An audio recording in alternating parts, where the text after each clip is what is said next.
The restaurant fell silent. Not completely silent. Forks still scraped against plates somewhere in the distance. A waiter continued explaining the specials to a table near the window. But in the immediate radius around table 14, conversation stopped. Breath held. Eyes fixed on a small girl with blonde curls who stood between a well-dressed man and a woman who looked like she had wandered in from a different universe entirely. "Daddy, she's your new wife." The girl said it again, louder this time, as if the first declaration had not been clear enough. Elena Reyes felt the floor tilt beneath her feet. Her face burned with a heat that started at her chest and climbed to her hairline. She took a step backward, her worn canvas sneakers squeaking against the polished marble floor. The sound was too loud in the sudden quiet. The man, whoever he was, stared at his daughter with an expression that cycled through confusion, alarm, and something Elena could not name. His hand, which had been reaching for his water glass, froze mid-motion. "Lily," he said slowly, "what did you just say?" "I said she's your new wife." The girl, Lily, crossed her arms with the confidence of someone who had just announced an obvious truth. "I found her downstairs. She was sitting by herself, and she looked sad, but the right kind of sad. And she said she can do French braids. Mommy used to do French braids." Elena's throat closed around words that refused to form.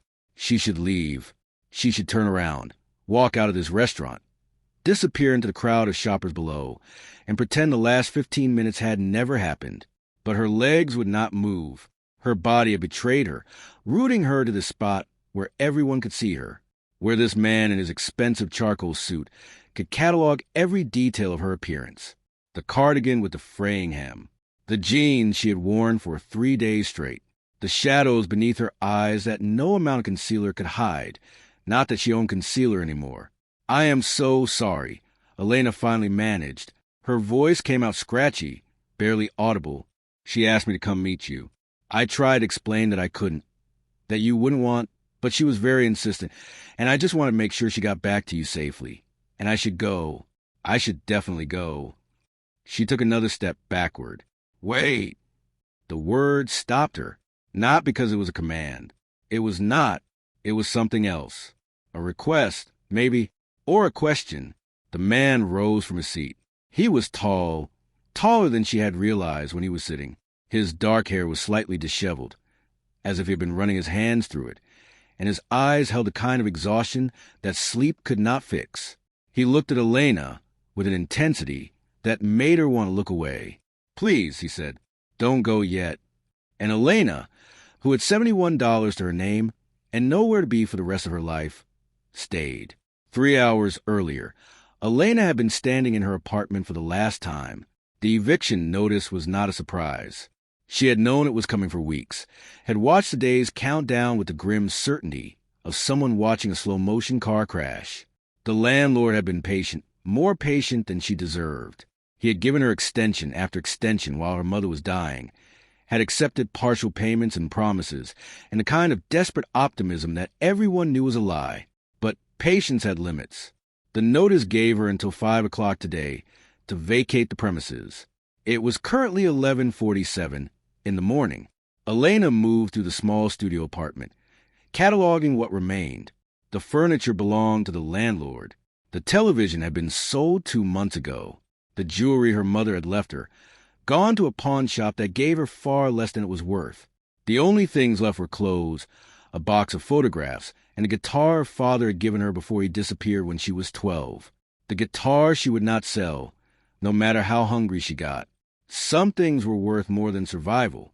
She had packed everything into a single duffel bag and 1 cardboard box. 32 years of life, reduced to what she could carry with 2 hands. Her phone sat on the kitchen counter, the screen dark. The service would be disconnected tomorrow, but she had stopped checking it anyway. The job rejections had become too painful to read. 17 applications to school districts across the state. 17 polite variations of "we regret to inform you." The music programs were always the first to be cut, and the teachers who ran them were always the last to be rehired. Elena picked up the phone and pressed the power button. 12% battery. She would need to conserve it. For what? She was not sure. Calling who? There was no one left to call.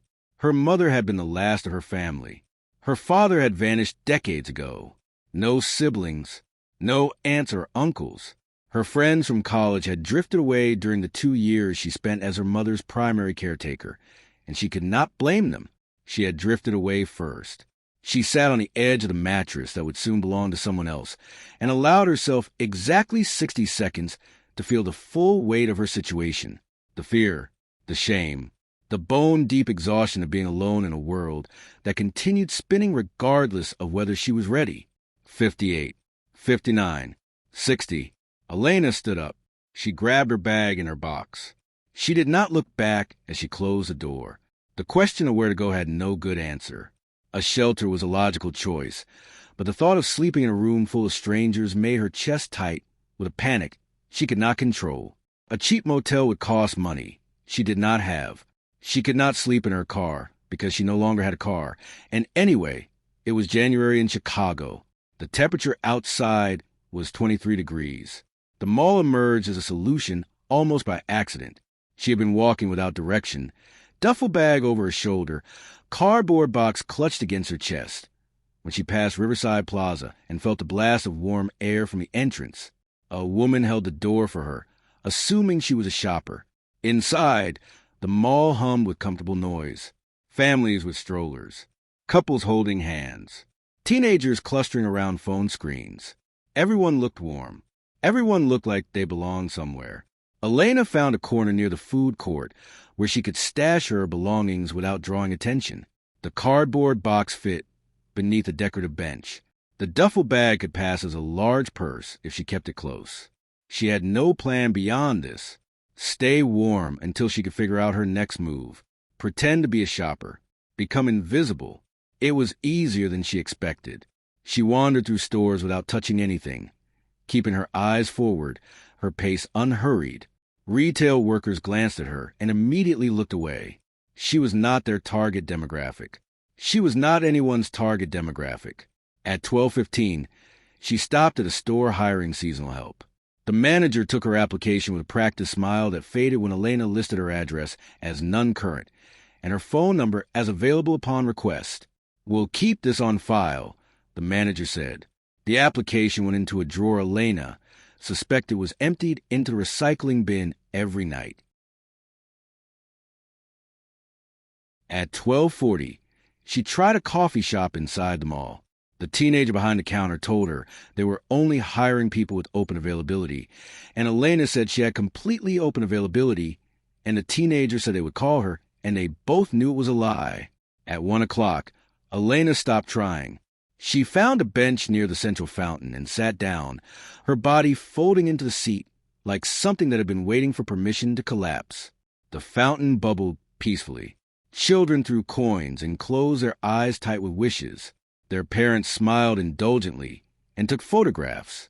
Elena remembered being that age, believing that wanting something badly enough could make it real, believing that the universe listened, that effort and goodness and hope were enough. She no longer believed any of that. If you have ever felt completely invisible, like the world is moving around you but not with you, then you understand what Elena was feeling in that moment. If this story is already pulling at something inside you, take a moment to subscribe to The Timeless Tale. Stories like this one are only possible because of viewers like you. The bench was not comfortable, but Elena's body no longer registered discomfort the way it used to. Discomfort had become her baseline. The constant low-grade hunger, the ache in her shoulders from carrying everything she owned, the rawness in her throat from crying herself to sleep in the week after her mother's funeral, until eventually the tears stopped coming, and all that remained was a hollow space where grief used to live. She pulled her cardigan tighter and watched the families pass. A mother lifted a toddler to toss a penny into the fountain.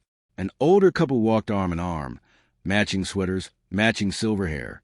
A father carried a sleeping child against his shoulder, one hand cupping the back of the small head with unconscious tenderness. Elena closed her eyes. She had wanted children once. A family, a house with a yard and a piano in the living room, and the sound of small feet running down hallways. She had been engaged at 26 to a man named Daniel, who said all the right things until her mother's diagnosis. Then the right things became fewer. Then they became nothing. The ring was returned with an email explaining that he was not ready for this level of responsibility, and he hoped she understood. She understood. She understood that people left when staying became inconvenient. She understood that love was conditional even when people promised it was not. She understood that in the end, everyone was alone, and expecting otherwise was a form of self-destruction. You look sad. Elena opened her eyes. A girl stood before her. Small, blonde curls cascading past her shoulders. Blue eyes that seemed to see too much for someone so young. She wore a cranberry-colored dress made of velvet and shoes that reflected the fountain lights. "I'm fine," Elena said automatically. "No, you're not." The girl tilted her head.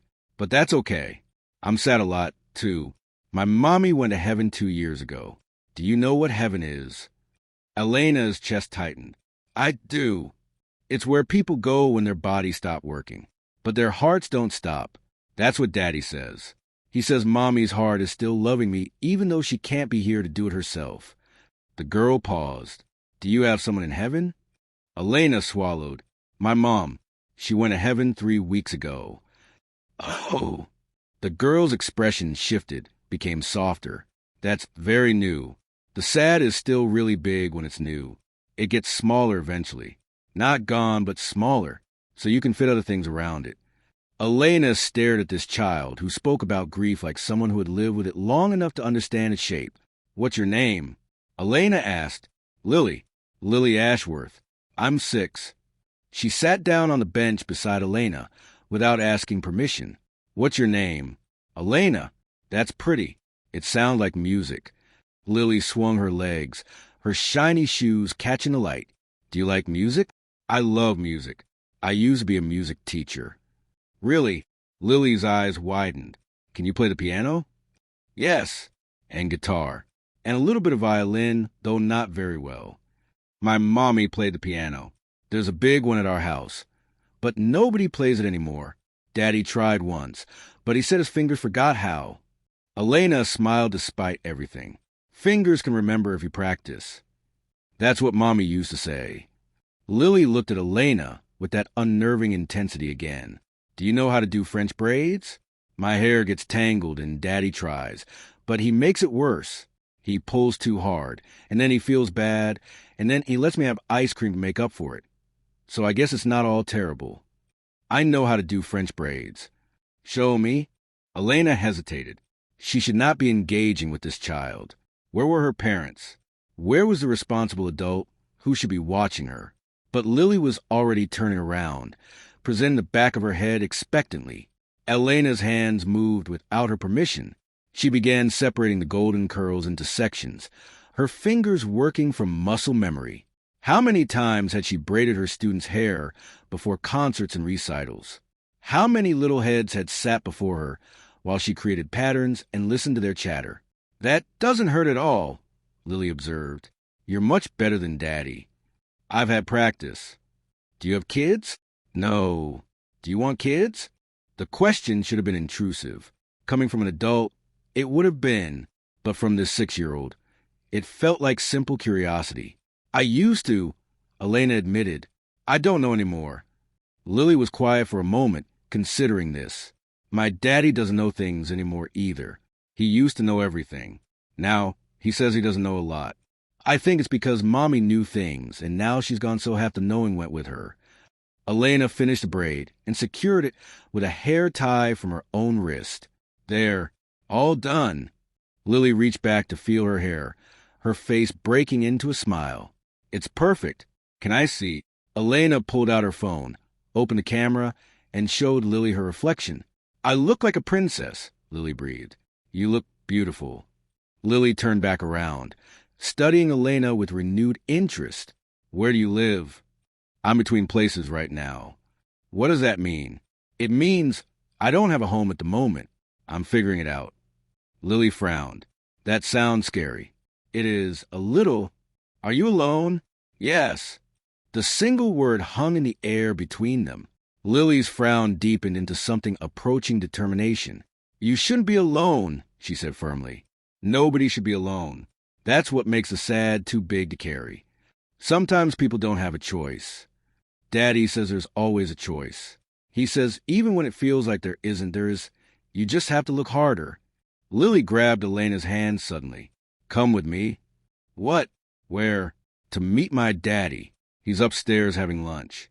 He said I could go to the bathroom by myself because I'm 6 and I'm responsible, but I'm also supposed to come right back, so we should hurry. Lily, I can't just meet your father. He doesn't know me, but he will know you. That's the whole point. Lily tugged at her hand with surprising strength. Please? I have a feeling about you. I get feelings about people. I got a feeling about our dog, Biscuit, and Daddy said we couldn't have a dog, but I kept having a feeling, and now Biscuit lives with us, and Daddy says he was wrong. Your father might not appreciate you bringing strangers to lunch. You're not a stranger. You braided my hair, and you told me about your mommy in heaven. That makes us friends. Lily's grip tightened. Please, Elena, I think you're supposed to meet him. I think maybe you're supposed to meet us.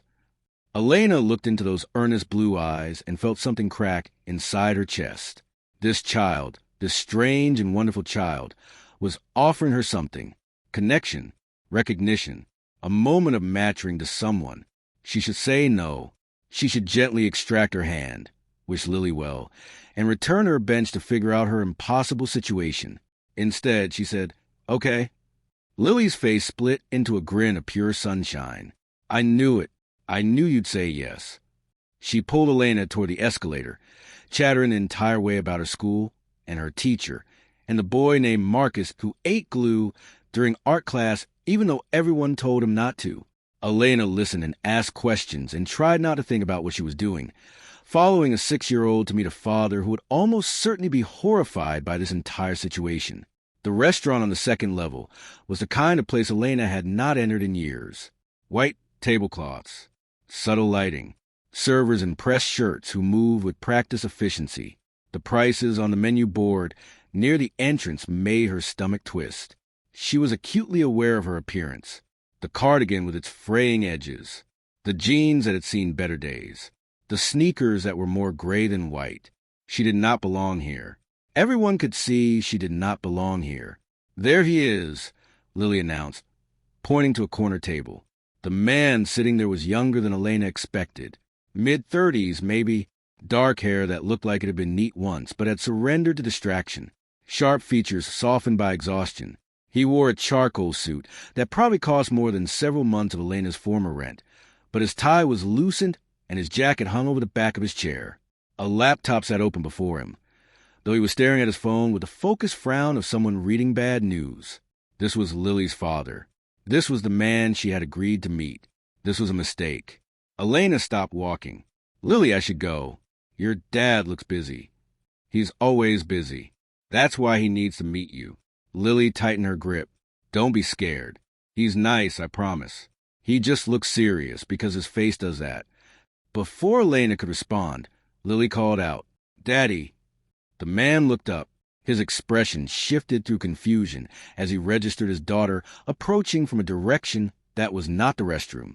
Then his gaze moved to Elena, and the confusion deepened. Lily! He set down his phone and stood. I thought you were... I found someone, Lily interrupted. I found her downstairs, and she's exactly right. Right for what? Lily took a deep breath. She looked up at her father with absolute certainty. Daddy, she's your new wife. The silence that followed was the loudest thing Elena had ever heard. She could see the exact moment the words registered, the way his eyebrows climbed toward his hairline, the way his mouth opened slightly as if to respond but no sound emerged, the way his eyes flicked between his daughter and the disheveled stranger she had dragged to their table. Elena felt every stare in the restaurant. The couple 2 tables over who had stopped mid-conversation, the waiter who had frozen with a water pitcher in hand, the hostess near the entrance who was watching with open curiosity. I am so sorry, Elena said, the words tumbling out. She asked me to come meet you, and I tried to explain, but she was very insistent, and I just want to make sure she got back safely, and I should go. I should definitely go. She tried to step back, but Lily still had her hand. Daddy, tell her to stay. The man, Lily's father, seemed to recover himself. He shook his head slightly, as if clearing it, and ran a hand through his already disheveled hair. Lily, he said slowly, we talked about this. You can't just tell people they're going to marry Daddy. But she's the right one. I can tell. You cannot tell someone they're my new wife when I've never met them before. Then meet her now.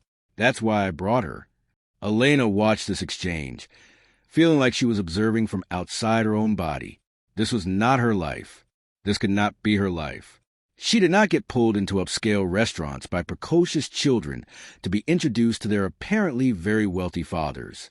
I really should go, she said again. This time, she managed to gently free her hand from Lily's grip. I apologize for the intrusion. Your daughter is lovely, but I shouldn't be here. She turned to leave. Wait! The word stopped her, not because of what it was, but because of how he said it.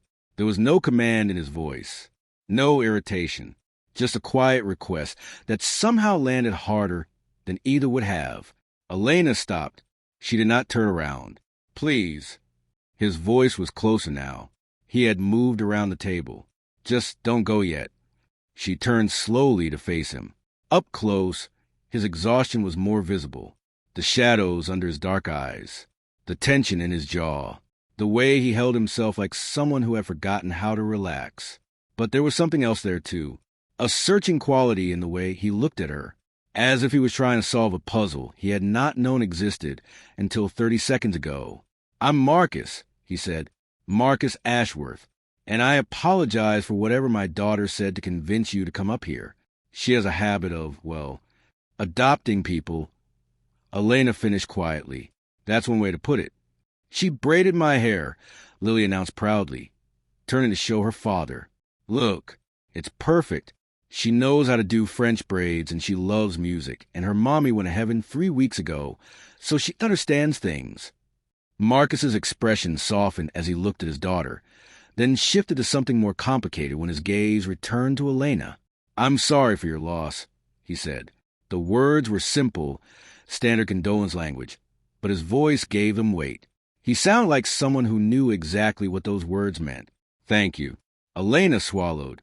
And I'm sorry for this. For all of this. She found me by the fountain, and we started talking, and then she insisted I come meet you, and I know how this looks. How does it look? The question surprised her. I don't know. Strange. Suspicious. Like I'm some kind of, I don't know. She doesn't want your money, Daddy. Lily rolled her eyes with the exasperated wisdom of a much older child. She just needs help. She doesn't have a home right now. She told me. Elena closed her eyes. Of course the child had to mention that. When she opened her eyes, Marcus was looking at her differently, not with pity, which she would have hated, but with recognition, as if something she had not said aloud had answered a question he had not asked. Will you have lunch with us? Elena stared at him. What? Lunch. He gestured to the table. Will you join us? It would make Lily happy, and honestly, I could use a conversation that isn't about quarterly projections. I really shouldn't. I don't. She stopped, aware that she was not actually saying anything coherent. I'm not exactly. Consider an apology for being accosted by my daughter. I didn't accost her, Lily protested. I befriended her. There's a difference. Elena looked at the chair, at the white tablecloth, at the menu she could see on the table. Prices visible, each one representing more than she currently had to her name. She thought about pride, about dignity, about the way her mother had always taught her to stand on her own 2 feet and never accept charity. Then she thought about the $71 in her pocket, the disconnected phone, the eviction notice, the fact that she had not eaten anything since a handful of crackers yesterday morning. Sometimes pride was something you could not afford. Okay, she said quietly. Thank you. She sat down. Marcus returned to his seat across from her. Lily climbed into the chair between them, beaming as if she had orchestrated exactly the outcome she wanted. Perhaps she had.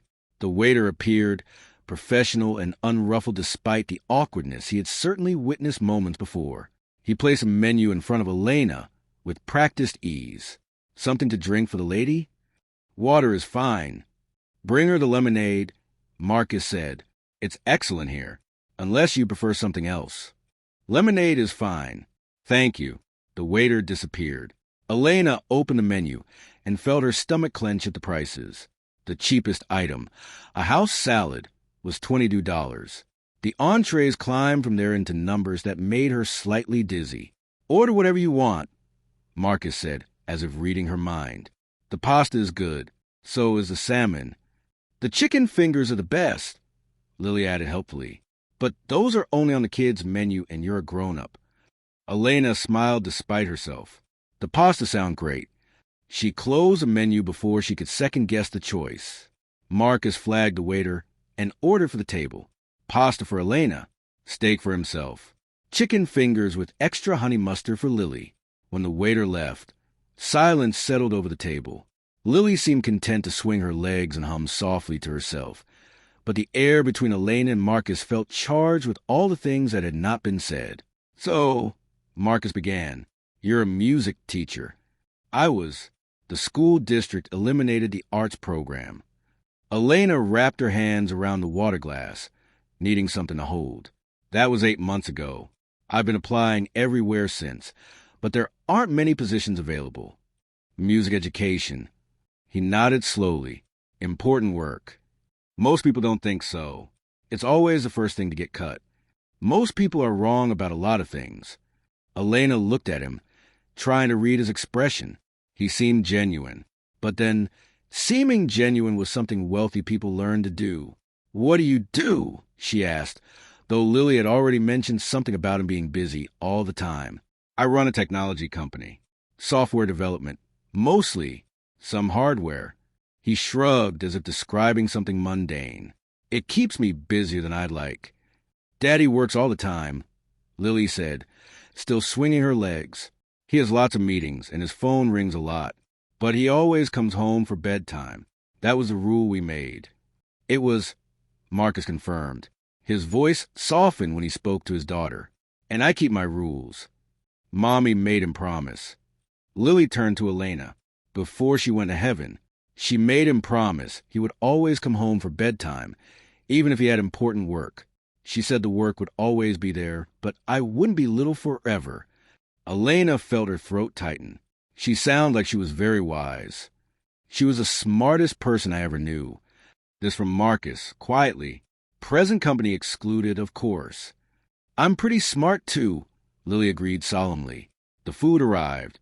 Elena forced herself to eat slowly, to not reveal how hungry she actually was. The pasta was rich and perfectly seasoned, and the best thing she had tasted in months. She focused on the act of eating, on the texture and flavor, on anything besides the strangeness of the situation. Marcus ate efficiently, occasionally answering work messages on his phone between bites. Lily chattered about her upcoming piano recital at school, about the songs she would try to learn, about how she wished someone could help her practice, because Daddy did not really understand music. "I try," Marcus said. "I'm just not naturally gifted." "You could take lessons," Elena offered without thinking. Then she caught herself. "Sorry, that's not my business." "No, you're right. I've thought about it. Just never seems to be time. There's never time for anything until you make time. That's what my mom used to say." Elena paused, surprised by how easily the words had come. She did not usually talk about her mother with strangers. She was a music teacher, too. "That's how I got into it." "Is that why you were sitting by the fountain?" Marcus asked. "Your mom..." The directness of the question caught her off guard. Most people avoided talking about grief. They danced around it, offered platitudes, changed the subject. Marcus was looking at her with something that felt like understanding. "Partly," Elena admitted. "She passed 3 weeks ago. Hospice. It was expected. We had time to say goodbye. But that almost makes it harder in some ways. The goodbye takes so long that when it finally ends, you don't know what to do with yourself. The after is the hardest part." Marcus set down his fork. "With Rachel, my wife, it was sudden. An aneurysm. She was there one moment, and then she wasn't. No warning. No goodbye. Just nothing." Elena held his gaze. "I'm sorry. 2 years ago this month." His jaw tightened. "You'd think it would get easier." "Does it?" "Not easier. Just different. You learn to carry it differently." He glanced at Lily, who was focused on dipping her chicken fingers into an excessive amount of honey mustard. She helps. Some days, she's the only thing that helps. Let me pause here and ask you something. Have you ever met someone and felt in that instant that they understood something about you that no one else could see? If this moment is resonating with you, take a second to like this video and share it with someone who needs to hear a story about unexpected connections. Your support helps the timeless tale reach more people who need these stories. Can I ask you something? Marcus said after a pause. Elena nodded. You said you don't have a home right now. What does that mean exactly? She should have expected the question. Lily had announced it plainly enough, but hearing it spoken aloud in this elegant restaurant by this clearly successful man made it more real than she wanted it to be. I was evicted this morning. The words came out flat, factual. If she added emotion, she would break. I spent the last 2 years caring for my mother, used all my savings on hospice care, fell behind on rent. I was given until 5 o'clock today to vacate. Marcus's expression did not change, but something in his eyes shifted. Where will you go tonight? I don't know. Elena looked down at her plate, unable to meet his gaze. There are shelters. Options. I'll figure something out. Options. He repeated the word like he was tasting it. And money? Do you have resources to get back on your feet? I have $71. She laughed, a hollow sound that surprised her, and a guitar I refused to sell. That's about it. Lily had stopped eating. She was looking between Elena and her father with an expression too serious for a 6-year-old. Daddy, she said quietly, we have to help her. Lily, not now. But we have so many rooms. And the cottage where the nannies live. Nobody lives there now because the last nanny left. Lily, why can't she live with us? The question hung in the air. Elena felt heat rise to her cheeks. I can't take charity, she said quickly. That's not why I'm here. I didn't ask for anything. I should go. She started to stand. Sit down. Marcus's voice was firm but not unkind. Please, just give me a minute. Elena sat. She did not know why she obeyed, but something in his tone brooked no argument. Marcus was looking at his daughter with an expression she could not read. Then he turned that same look to Elena, and she felt seen in a way that was both uncomfortable and strangely grounding. I have a proposition, he said, and I need you to hear all of it before you say no. Elena's heart hammered. What kind of proposition? I need someone for Lily, a caregiver, someone who can be present for her in the ways I can't because of work, someone she connects with. He paused. She's rejected 4 nannies in the past 18 months. Called them all wrong. Said they didn't fit. They didn't, Lily confirmed. They were all too something, too strict or too fake, or too like they wished they were somewhere else. I don't know if you noticed, Marcus continued, but she's been talking to you for the past hour and a half like she's known you her whole life. That doesn't happen. She doesn't let people in, not since her mother died. Elena looked at Lily, then back at Marcus. You want to hire me as a nanny? I want to hire you as Lily's primary caregiver. Full-time, live-in position. He leaned forward. There's a cottage on my property. 2 bedrooms, fully furnished. The last nanny lived there until she decided she'd rather work somewhere less demanding. You'd have privacy, your own space. And the pay? $6,000 a month to start. Health insurance, paid time off, access to anything in the main house. We'd arrange for a car, whatever you need. Elena's mind went blank. $6,000. That was more than double what she had made teaching. That was enough to rebuild her life, to have savings again, to breathe. You don't know anything about me, she said. Her voice came out strange, distant. I could be anyone. I could be dangerous. Are you dangerous? No, but you don't know that. I'll run a background check. Standard procedure. But Lily has been my barometer for people since Rachel died. She's never been wrong. Marcus held her gaze. She says you're right. I'm inclined to trust her.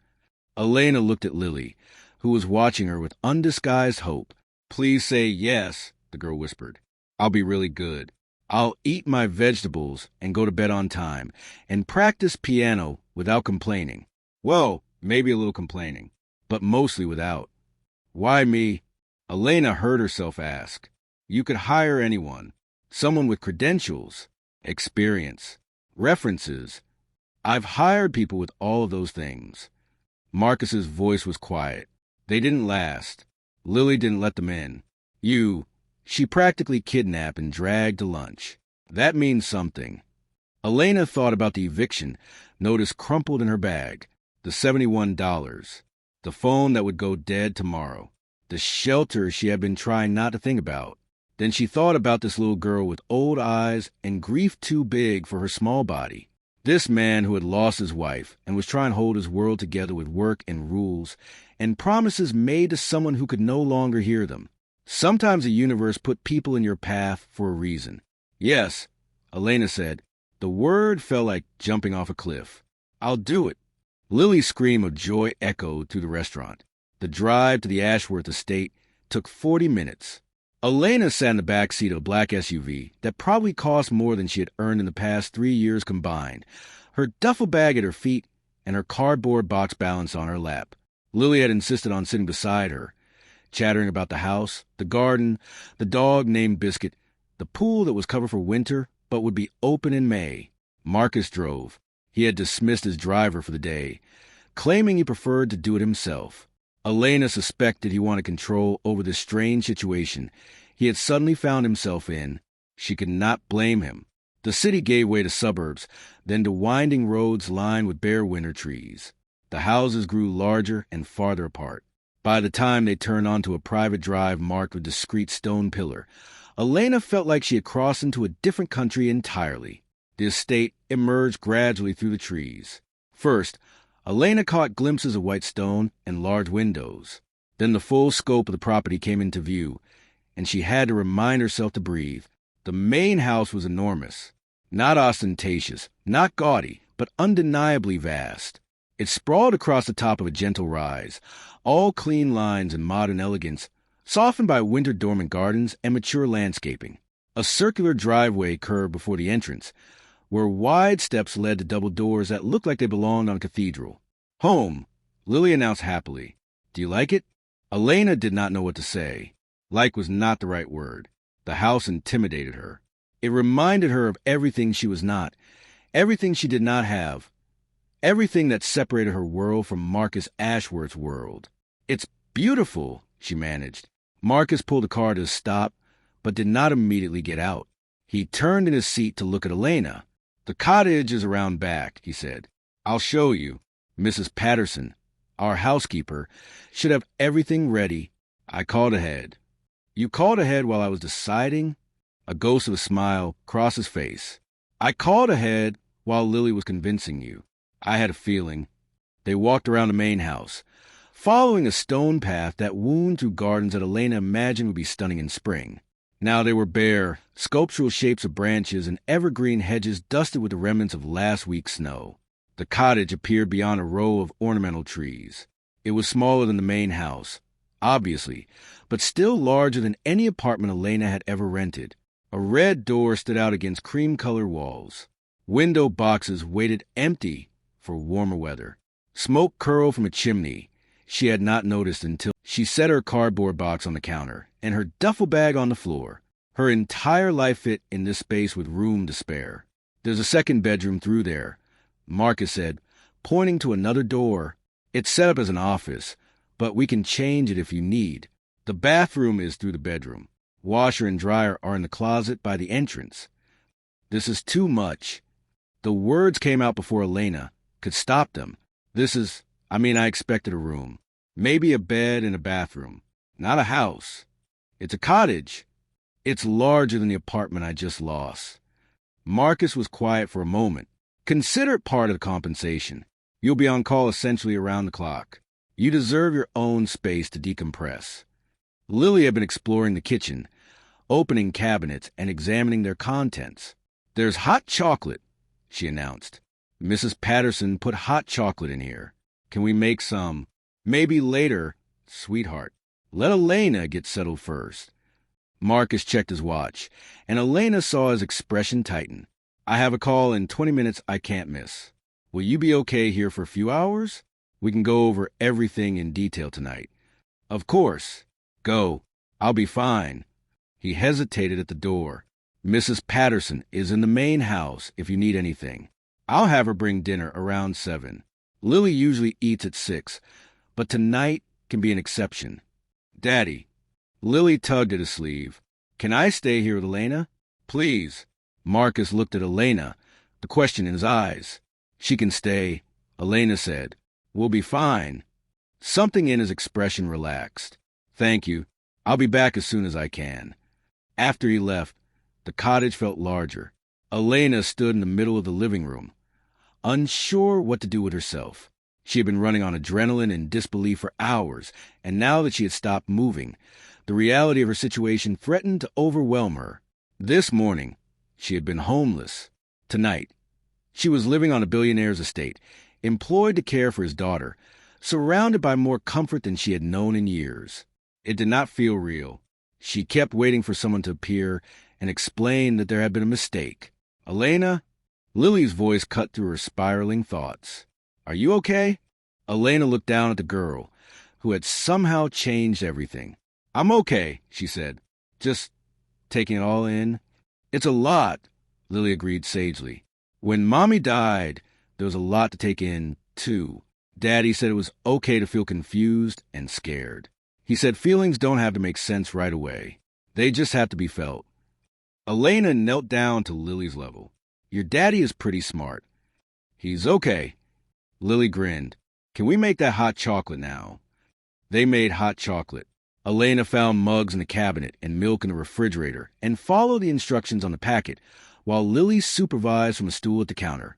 The simple act of doing something, of having a task complete, helped settle Elena's racing mind. They drank their hot chocolate on the couch in front of the fire. Lily curled against Elena's side with the easy trust of a child who had decided this person belonged in her life. Elena let herself sink into warmth, let herself believe, just for a moment, that this might actually be okay. The first days passed in a blur of learning. Elena learned Lily's routines. Wake up at 7. Breakfast at 7:30. Always with fruit and always without complaint about the fruit.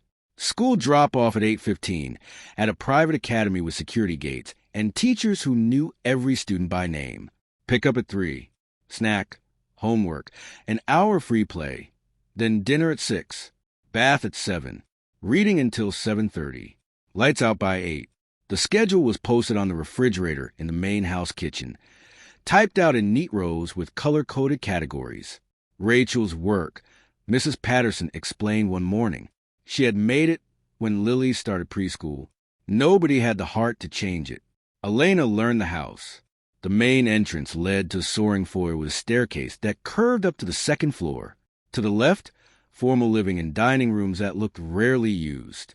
To the right, a family room with comfortable furniture and evidence of actual living, books and blankets, and a basket of Lily's toys. The kitchen was in the back, large and bright, where Mrs. Patterson presided over meals with quiet efficiency. Upstairs held bedrooms. Lily's at the end of the hall with its canopy bed and stuffed animals. Marcus's behind a door that was always closed. Guest rooms that stood empty and waiting. A home office. A playroom. More space than 3 people could possibly need. She learned Mrs. Patterson. The housekeeper was in her late 50s, with silver-streaked hair and kind eyes that missed nothing. She had worked for the Ashworths since before Lily was born. She had loved Rachel like a daughter. She was watching Elena with the careful assessment of someone who had seen others fail. The last one lasted 4 months, Mrs. Patterson said one afternoon, not unkindly. Before that, 3. Before that, 2. Lily has standards. What were the problems? Different things each time. One was too focused on rules, not enough on flexibility. One wanted to be Lily's friend instead of her caregiver. One simply did not. How did Lily put it? Feel right. And how do I feel so far? Mrs. Patterson smiled slightly. So far, you feel like someone who might actually stay. Elena learned Lily, really learned her, beyond the precocious chatter and the startling insights. She learned that Lily was afraid of thunderstorms and slept with a stuffed rabbit named Mr. Whiskers that had belonged to her mother. She learned that Lily hated peas but would eat them if they were mixed into fried rice. She learned that Lily talked about her mother constantly, weaving Rachel into every conversation, keeping her alive through stories and memories and questions. She learned that Lily was lonely, deeply, achingly lonely in a way that no amount of toys or activities or well-meaning adults could fix. She had lost her mother. Her father, though present, was often distracted. Her classmates had mothers who came to school events. Her previous nannies had been temporary presences, there and then gone. Elena understood that kind of loneliness. She had lived it. The music came out of necessity. Elena had been helping Lily with homework one afternoon when the girl grew frustrated with a math problem and threw her pencil across the room. "I hate this," Lily announced, crossing her arms. "I hate math, and I hate homework, and I hate everything." Elena could have responded with discipline. She could have insisted Lily retrieve the pencil and apologize. Instead, she did what her mother had always done when emotions ran too high. "Can I show you something?" she asked. She retrieved her guitar from the cottage, the one thing she had refused to sell, and settled on the couch in the family room. Lily watched skeptically, her arms still crossed. Elena began to play. Nothing complicated, just a simple melody she had learned as a child. Her fingers found the strings automatically, muscle memory taking over. The music filled the room, soft and warm, and she watched Lily's posture slowly relax. "What is that?" Lily asked, her frustration fading. "Just a song. My mom used to play it for me when I was upset. Can you teach me?" "Maybe. Do you want to learn guitar?" "I want to learn everything." Lily uncrossed her arms and moved closer. "Mommy played piano. There's a piano in the other room, but nobody plays it now. Would you like to learn piano too?" Lily's eyes widened. "Could you teach me?" "I could try." The piano was grand, beautiful, and silent, standing in a room off the main foyer that had clearly once been used for entertaining. Elena lifted the cover and pressed a key. The note rang out, pure and clear, perfectly in tune despite its apparent disuse. Lily climbed onto the bench beside her. "Mommy used to play this one. I remember the sounds, but not the names of songs." Elena began with the basics. Middle C, the names of the keys. Simple scales that Lily picked up faster than expected. Within a week, Lily could play a halting version of Twinkle, Twinkle, Little Star. Within 2 weeks, she was asking to practice every day. Marcus noticed. He stood in the doorway one evening as Elena guided Lily's fingers through a new piece, his expression unreadable. "She's good," he said when they finished. "She's better than good. She has a natural ear. Rachel would have loved this." His voice caught slightly on his wife's name. She always wanted to teach Lily herself. She just ran out of time. That night, after Lily was in bed, Elena sat in her cottage and thought about Rachel Ashworth, the woman who had made schedules and played piano and loved this family enough to make her husband promise to come home for bedtime, the woman whose absence still shaped every corner of this house. If this story is touching something in you, something about loss or love or the unexpected ways we find connection, I want you to know that you are not alone in that feeling. Stories have power because they remind us that our experiences are shared. If the timeless tale has become part of your journey, consider subscribing and joining this community of people who believe in the healing power of story. The mother-in-law arrived on a Thursday afternoon without warning. Elena was in the kitchen helping Lily with a snack when the front door opened and a woman's voice called out, sharp and authoritative, "Marcus? Lily? Where's everyone?" Lily's face transformed. "Grandma!" She launched herself off the stool and ran toward the foyer. Elena followed more slowly, uncertain of her role in this unexpected reunion. The woman standing in the entrance was perhaps 65, elegant in that particular way that suggested expensive maintenance. Her silver hair was perfectly styled. Her coat was cashmere. Her eyes, when they landed on Elena, were assessing and cool. "And who is this?" "This is Elena," Lily announced, bouncing. "She's my new nanny, and she teaches me piano, and she can do French braids without pulling, and she lives in the cottage, and she's the best." The woman's expression did not warm. I see. And where is your father? Work. He's always at work. Lily did not seem bothered by this. But he comes home for bedtime. That's the rule. Yes, the rule. The woman removed her coat and handed it to Mrs. Patterson, who had appeared silently from the kitchen. I wasn't aware Marcus had hired someone new. It happened quickly, Elena offered. I started just under 2 weeks ago.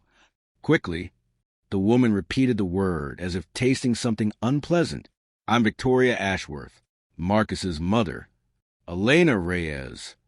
Victoria's gaze swept over Elena with the efficiency of someone cataloging details for later use. Elena was suddenly aware of her casual clothes, her lack of makeup, the way she must look standing in this foyer, clearly not belonging. Well, Elena Reyes, I suppose we'll have a chance to get acquainted. Victoria turned to her granddaughter. Lily, darling, show me what you've been learning on the piano. Your father mentioned something about lessons. Lily eagerly led her grandmother to the piano room, leaving Elena standing alone in the foyer with Mrs. Patterson. Don't worry, the housekeeper said quietly. Mrs. Ashworth is protective. She'll come around. Will she? Mrs. Patterson's expression suggested she was not entirely sure. The days that followed were tense. Victoria stayed in one of the guest rooms, observing everything with those sharp, assessing eyes. She watched Elena with Lily. She watched Elena at meals. She watched Elena in the cottage, though she would never admit to looking out the windows. On the second night of her visit, Elena was passing Marcus's closed office door when she heard voices inside. She should have kept walking. Instead, she stopped. You know nothing about this woman. Victoria's voice was sharp. She appeared from nowhere. She has no credentials, no references. You found her in a shopping mall. For God's sake. Lily found her. Marcus sounded tired. And Lily has been happier these past 2 weeks than she's been since Rachel died. Lily is 6. She doesn't know what's good for her. She knows who she trusts. That's more than most adults can claim. Marcus, listen to yourself. You hired a homeless stranger to care for your daughter. Do you understand how this looks? What if she's running some kind of, I don't know, scheme? What if she's using Lily to get close to you? To what end? Your money, obviously. You're a wealthy man, vulnerable, grieving. She sees an opportunity. You don't know her. Neither do you. That's exactly my point. You've known this woman for 2 weeks. You've given her access to your home, your child, your life. At minimum, you need a thorough background check, references from previous employers, verification of her credentials. I've already run a background check. She's clean. Everything she told me about herself is true. That's not enough. I want you to reconsider this arrangement. There are agencies that specialize in childcare, vetted professionals with years of experience, not random women plucked from food courts. The Fountain, actually. This isn't funny. I'm not laughing. Marcus's voice hardened. I have hired 4 vetted professionals with years of experience. They all failed. They all left. Lily rejected every single one. She chose Elena. That means something. It means she's a child grasping for any connection she can find. It means she's desperate for someone to fill the void Rachel left. It doesn't mean this woman is qualified or trustworthy or right. I trust her. Based on what? Intuition? A feeling. Based on watching my daughter laugh again. Based on hearing music in this house for the first time in 2 years. Based on the fact that Elena has been here for 2 weeks and hasn't asked for a single thing beyond what was offered. She's not interested in my money. Mother, she's interested in Lily. Everyone is interested in money. Marcus. Everyone. Elena stepped back from the door. She had heard enough. She returned to the cottage and sat on the couch without turning on any lights. The fire had burned down to embers. The room was cold. Victoria was right. About all of it. Elena had appeared from nowhere. She had no credentials, no references, nothing to recommend her beyond the instinct of a sick, the shame that had lived in her chest since her mother's death, since the eviction, since the moment she realized her life had completely fallen apart. That shame roared back to life. It told her she did not belong here. It told her she was fooling herself. It told her that no matter how good the past 2 weeks had been, she was still the same broken person who had been sitting alone by a fountain with $71 to her name.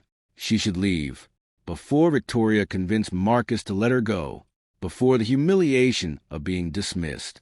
She should pack her single bag and disappear into the night and figure out some other way to survive. Elena was still sitting in the dark when headlights swept across the windows. A car door slammed. Footsteps on the path. A knock at her door. She opened it to find Marcus standing on the step, his coat collar turned up against the cold. "May I come in?" She stepped aside. He entered, looked around the dark room, and switched on a lamp. "You heard," he said. "It was not a question. I shouldn't have been listening. But you were, and now you know what my mother thinks of you." Elena wrapped her arms around herself. She's not wrong about any of it. She's not entirely right either. Marcus sat down on the couch, looking suddenly exhausted. "My mother is trying to protect me. She lost Rachel too. She doesn't want to see me hurt again. And you think I might hurt you? I think everyone might hurt me. That's what loss teaches you." He looked up at her, his dark eyes unreadable. "But I also think avoiding all risk means avoiding all possibility. I don't want to live like that. I don't want Lily to live like that. Maybe she's right, though. Maybe you should hire someone more qualified. More qualified by whose standards? Someone with a degree? A certificate? Experience working for other wealthy families who want a professional instead of a person." Marcus shook his head. "Lily doesn't need qualified. She needs genuine. She needs someone who sees her, not the job. And you think that's me? I think that's what I've seen for 2 weeks. I could be wrong. I'm wrong about things all the time. But I'd rather be wrong about trusting someone than right about pushing everyone away." Elena sat down in the chair across from him. The fire was nearly out now, just a faint glow of coals. "When I was listening at your door," she said slowly, "I was planning to leave, to pack my bag and disappear before your mother convinced you to fire me. Why didn't you? I don't know." She paused. "Maybe because leaving felt like proving her right. Maybe because I'm tired of running from things." "What have you been running from?"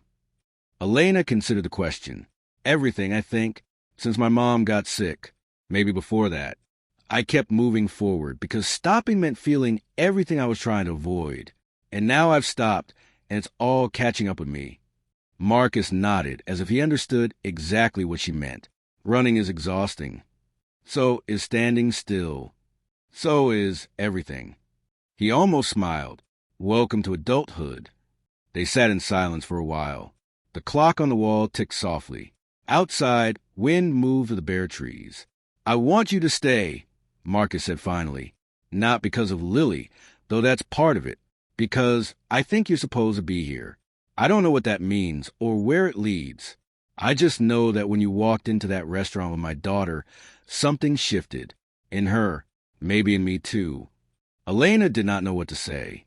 She felt the weight of his words, the vulnerability in them. This was a man who had built an empire, who controlled rooms and commanded respect. Sitting in her dark cottage, admitting that he did not have all the answers. "Okay," she said. "I'll stay. Even with my mother watching your every move." Even then, Marcus stood. "I'll talk to her. Make it clear that you're not going anywhere unless you choose to. She won't like that. She doesn't like a lot of things. She'll adjust." He paused at the door. "Thank you, Elena, for staying." After he left, Elena restarted the fire and sat watching flames build. She thought about running. She thought about standing still. She thought about the space between them, that uncertain ground where most of life actually happened.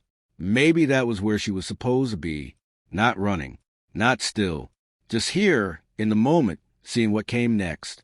The anniversary came without warning. Elena had known Rachel died 2 years ago. Marcus had mentioned the timing during their first lunch, but no one had told her the specific date, and it arrived on a gray Tuesday that seemed unremarkable until it wasn't. Lily had been quiet at breakfast, not her usual chattering self, but subdued, pushing her cereal around her bowl without eating. Elena had assumed she was tired, maybe fighting a cold. At school drop-off, Lily clung to Elena longer than usual. You'll be here when I come back, right? Of course. I'm always here. Promise? Promise. But when Elena picked her up at 3, something had broken. Lily climbed into the car without speaking. Her eyes were red-rimmed. Her hands clutched Mr. Whiskers, the stuffed rabbit that usually stayed in her bedroom. Lily? What happened? Sophie asked where my mom was. Lily's voice was thick. There's a mother-daughter thing at school next month. Everyone was talking about it at lunch. And Sophie asked where my mom was going to be. And I said heaven. And she said that didn't count. Elena's heart shattered into pieces.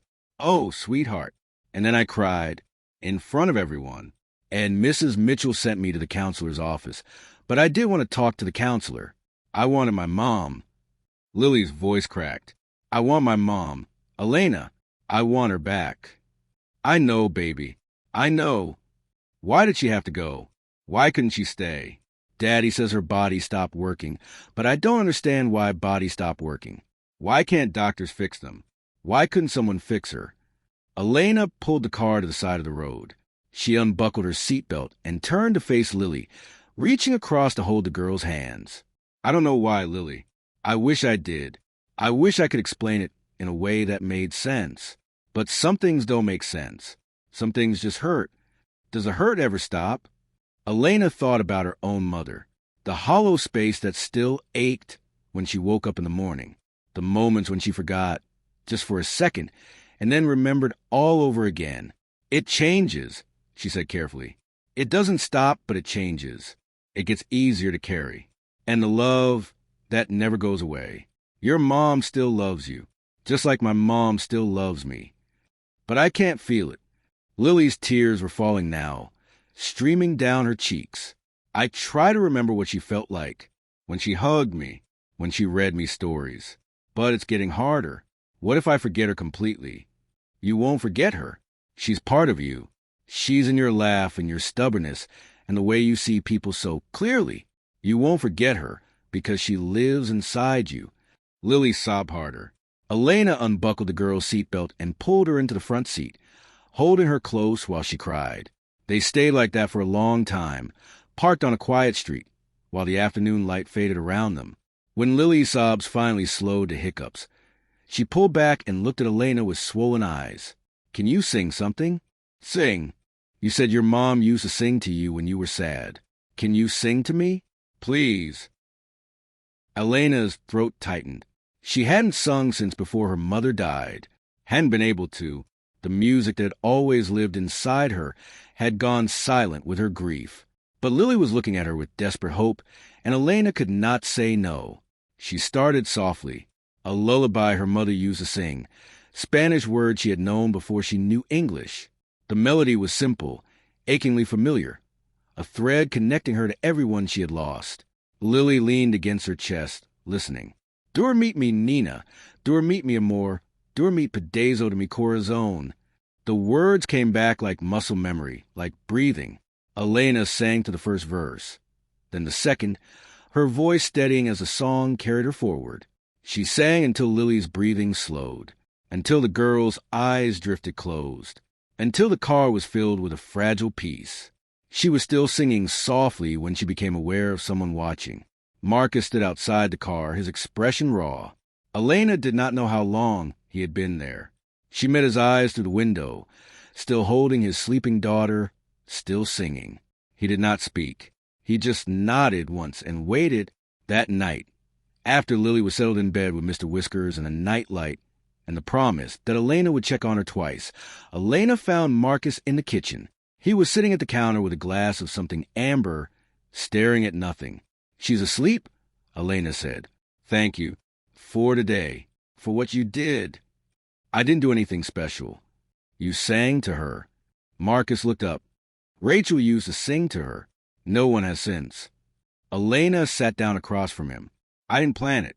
She asked and I just did. Mrs. Patterson told me it's been 2 years today. His voice was rough. I knew it was coming. I've been dreading it for weeks. But somehow I still wasn't ready. You never are. No.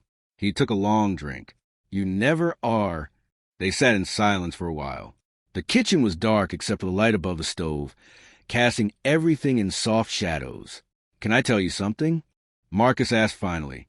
"Of course. I wasn't there when she died. Rachel, I was in a meeting. My phone was on silent. By the time I got the messages, she was already gone." His jaw tightened. "I've never told anyone that. Not even my mother. Everyone assumes I was there, that I held her hand, that we had some kind of goodbye. But I wasn't there. I was talking about quarterly projections while my wife's brain was bleeding out. Elena's heart ached for him. That wasn't your fault, wasn't it? I could have had my phone on. I could have left earlier. I could have, I don't know, somehow sensed that something was wrong. You're not psychic, Marcus. You couldn't have known. I should have known." His voice cracked. "She was my wife. I should have felt something. Instead, I felt nothing. Just another Tuesday." "I was there," Elena said quietly. "When my mom died, I was holding her hand. I watched her take her last breath." She paused. "It didn't make it easier. Being there didn't fix anything. It just gave me different nightmares." Marcus looked at her. "We tell ourselves that being present would have changed things," Elena continued. "That we could have done something differently, said something important, made the ending mean more. But the ending is still the ending. The only thing that matters is what came before. And for what I've seen, from what Lily tells me, you loved Rachel completely. That's what she knew. That's what she took with her. You don't know that. I know that she made you promise to come home for bedtime. She trusted you to raise your daughter. She believed in you enough to leave Lily in your care. That's not something you do with someone you doubt." Marcus was quiet for a long moment. When he spoke again, his voice was barely audible. "I miss her every day. I miss her so much it feels like I can't breathe sometimes." "I know. Does it get better?" Elena thought about her own grief, the way it had evolved from sharp, constant pain to something more like weather. Sometimes clear skies, sometimes storms, always present, but survivable. "It gets different," she said. "The missing doesn't stop, but you learn to live around it. You find new reasons to breathe." Marcus reached across the counter. His hand found hers. The touch was gentle, tentative, a question as much as a gesture. Elena did not pull away. They stayed like that, hands intertwined across the kitchen counter, while the night deepened around them. They did not solve anything. They did not make promises or declarations. They simply sat together in their shared grief and let it be enough. Sometimes that was all you could do. 3 months passed. Elena watched the seasons change from behind the windows of the Ashworth estate. Winter gave way to tentative spring. The gardens that had been bare and sculptural, when she arrived, began to show signs of life. Green shoots pushing through dark earth, buds appearing on branches, the pool being uncovered and cleaned. Lily flourished. Her piano skills improved rapidly, her natural ear allowing her to pick up pieces that should have been too advanced. She started writing her own simple songs, melodies that she hummed while doing homework or playing in the garden. She smiled more. She laughed more. The shadows behind her eyes began to lighten. Victoria had returned to her own home after 2 weeks, her suspicion of Elena grudgingly softening into something approaching acceptance. She still called frequently to check on Lily, still arrived unannounced for occasional weekends, still watched Elena with those assessing eyes. But the overt hostility had faded. Mrs. Patterson, Elena discovered, had become something like a friend. They shared coffee in the mornings while Lily ate breakfast. They exchanged stories about their lives, their families, their losses. The housekeeper who had been watching so carefully seemed to have decided that Elena was worth keeping. And Marcus was home more. He had restructured his schedule, delegating more to his executive team, taking fewer evening calls. He appeared for dinner most nights now, sitting at the head of the table while Lily narrated her day in exhaustive detail. He stayed for bedtime, taking turns with Elena reading stories, his voice soft in the lamplight of Lily's room. He and Elena had not spoken again about the night in the kitchen, not directly, but something had shifted between them. A look held too long across the breakfast table, fingers brushing when passing dishes, an awareness that hung beneath ordinary interactions. Elena had started saving money. Her bank account, Empty for so long, now held enough to rent an apartment if she needed to, enough for a security deposit, enough for first and last month's rent, enough to rebuild the life she had lost. But she did not want to leave. The cottage felt like home. This family felt like hers. The thought of returning to her old life, isolated and uncertain, made her chest tight with something that felt like grief. One evening in late April, Lily made an announcement at dinner. "I was right," she said, looking between her father and Elena with satisfaction. "About everything." Marcus lowered his fork. "Right about what, sweetheart?" "Elena, she's the one. I told you at the mall, and I was right." Lily beamed. "She makes you smile, Daddy, like you used to smile when Mommy was here." Elena felt heat rise to her face. Marcus went very still. "Lily," he said carefully, "Elena works for us. She's your caregiver." "I know, but she's more than that. She's part of our family now. Aren't you, Elena?" Elena did not know what to say. She looked at Marcus, seeking guidance, but found only a question in his eyes. A question he seemed to be asking himself as much as her. "Ah, yes," Elena managed. "I feel like part of the family." Lily nodded, as if this settled everything. "Good, because I don't want you to ever leave. You have to promise you won't leave." "Lily, I can't promise." "Promise." Elena looked at this girl who had found her when she was lost, who had dragged her into an impossible situation that had somehow become the best thing that had ever happened to her, who loved with fierceness that made Elena's heart ache. "I promise," she said. "I'm not going anywhere." Lily smiled and returned to her dinner, satisfied. But Marcus was still watching Elena, and the question in his eyes had not faded. Later that night, after Lily was asleep, Elena walked through the garden. The spring evening was cool but not cold, the air rich with the scent of blooming things. The fountain that had been silent all winter was running now, water splashing softly in the darkness. She heard footsteps behind her and knew without turning that it was Marcus. "She ambushed us," he said, coming to stand beside her. "At dinner. She's good at that. She learned it from her mother." He was quiet for a moment. Rachel used to engineer situations, arrange things so that the outcome she wanted seemed like the only logical choice. Lily has the same talent. What outcome is she engineering? Marcus turned to face her, in the dim light from the house. His features were shadows and angles. "I think you know." Elena's heart hammered. "Marcus, I've been trying to figure out how to say this. I've written speeches in my head. Practice what I would tell you if I ever found the courage." He laughed quietly. "And now I'm standing in my garden at 10 o'clock at night, and none of the speeches seem right." "Then don't give a speech." "Elena," he took a step closer. "I don't know what this is. I don't know what I'm offering or what I'm asking for. I just know that I don't want you to leave. Not because of Lily. Because of me." Elena felt something shift in her chest. A door opening, light flooding into a space that had been dark for too long. "I thought it was too soon," Marcus continued. "After Rachel, I thought I wasn't ready. Maybe I'm still not ready. But then I watch you with Lily. I hear you singing. I see you in my house, in my life, and I think maybe ready isn't something you wait for. Maybe it's something you choose." "What are you choosing?" He reached out. His hand found hers, just like it had in the kitchen 3 months ago. But this time, it was not grief-seeking comfort. It was something else. Something that felt like possibility. "I'm choosing to tell you that Lily was right.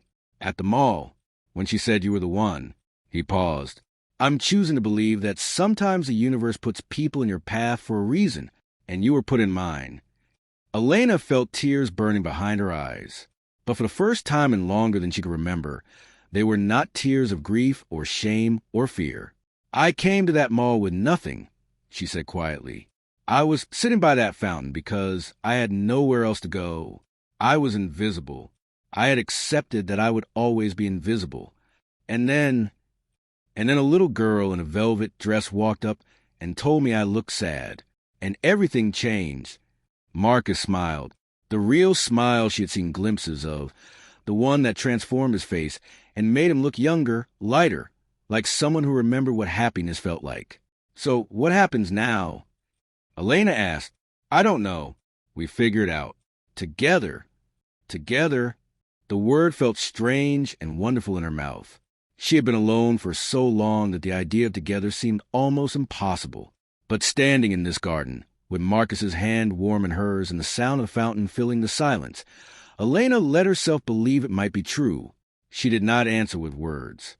Some things did not require them. Behind her, in the house, a light came on in an upstairs window. Lily's room.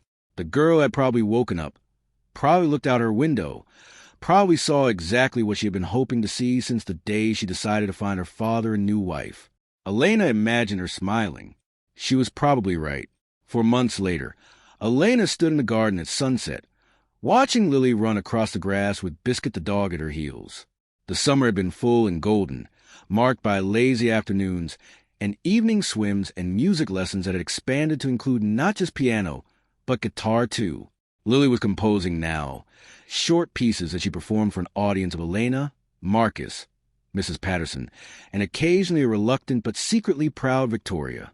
The guest cottage still held Elena's belongings, though she spent less and less time there. Her books had migrated to the shelves in the family room. Her guitar leaned against the wall in the corner where Lily practiced.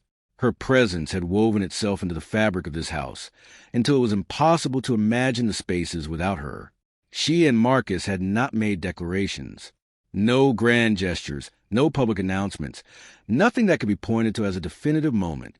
But they had dinner together every night. They walked in the garden after Lily was asleep. They talked about everything and nothing, about grief and hope and the strange paths that had brought them to each other. And sometimes when the house was quiet and the night stretched off around them, there were other things too, things that did not need words. Elena was not the nanny anymore. She was not sure what word described what she was. But Lily had a word for it. Family. That night, at dinner, Lily made another announcement. She was good at announcements. I think Elena should move into the big house, she declared. The cottage is too far away. What if she needs something in the middle of the night? What if we need something in the middle of the night? Marcus raised an eyebrow. And where would Elena sleep in the big house? Lily gave him a look of exaggerated patience. In your room, obviously. That's where mommies sleep. Lily. Elena's face burned. That's not. We haven't.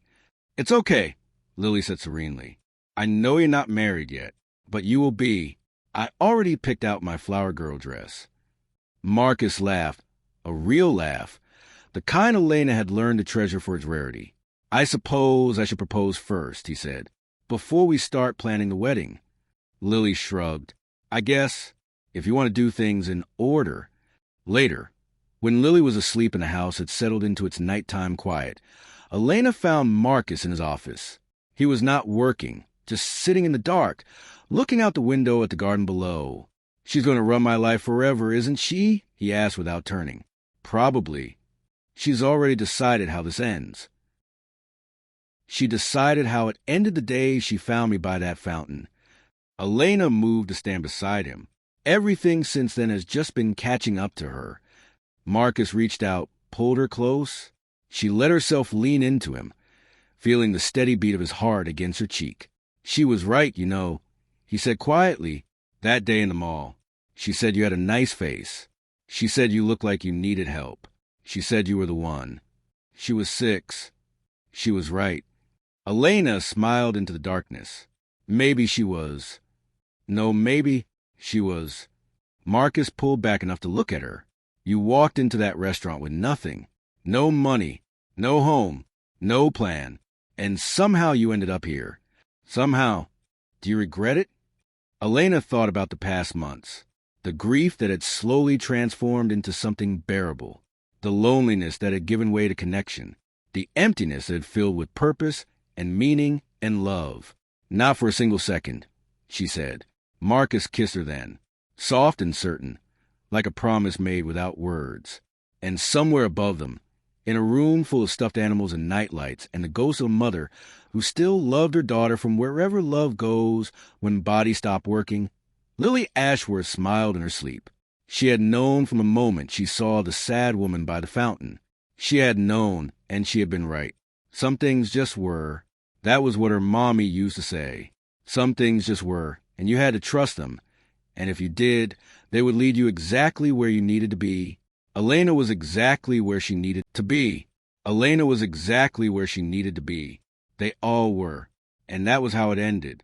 Not with grand gestures or dramatic revelations. Just a family, imperfect and healing and found in the strangest possible way. Sitting together in a quiet house that had learned to hold joy again. Just a little girl who had lost everything and decided to go looking for something to replace it.